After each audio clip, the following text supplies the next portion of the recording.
Welcome back to the channel. 1966 Ford Bronco is where it all began, Ford's answer to the rising demand for a rugged, go-anywhere vehicle that could handle work, play, and everything in between. It was created to compete with the Jeep CJ and International Harvester Scout, but quickly carved out its own identity as an off-road icon. The original Bronco wasn't about luxury or flash, it was about capability, simplicity, and freedom. On the outside, the 1966 Bronco had a boxy, purposeful design that's still celebrated today. It featured a short wheelbase, upright windshield, and flat body panels. The round headlights sat on either side of a minimal front grille, and the clean lines were free of unnecessary trim. It came in three body styles: wagon, roadster, and half-cab pickup. Steel wheels, simple bumpers, and manually locking hubs emphasized its utilitarian purpose. With a tight turning radius and compact dimensions, the Bronco could crawl, climb, and cruise through places full-size trucks wouldn't dare go. Step inside, and the interior told the same story, bare bones and ready for action. The cabin was built for durability. A metal dashboard with only the essentials: speedometer, fuel gauge, oil pressure, and temperature, kept things simple.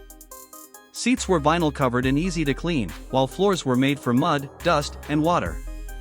Everything could be washed out after a day in the wilderness.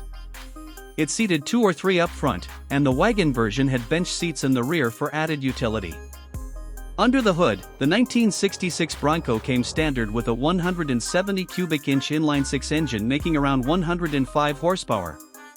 That might not sound like much, but it was torquey and reliable.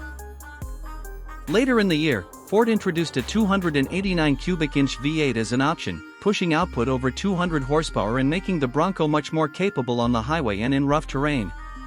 It came with a 3-speed manual transmission mounted on the column and a Dana 20 transfer case offering part-time 4-wheel drive. With solid axles front and rear and coil springs up front, the Bronco had a surprisingly smooth ride for an off-roader.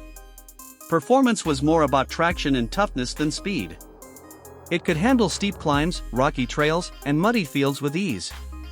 Owners loved how it combined the off-road chops of a Jeep with slightly more comfort and practicality.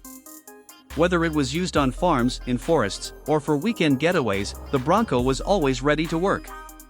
In 1966, the Bronco started at around $200, making it affordable for a wide range of drivers. Today, first-generation Broncos, especially early models, are hot collector's items. Prices for well-preserved or restored examples can easily exceed $60,000, and their vintage appeal shows no sign of slowing down. Thanks for watching this video.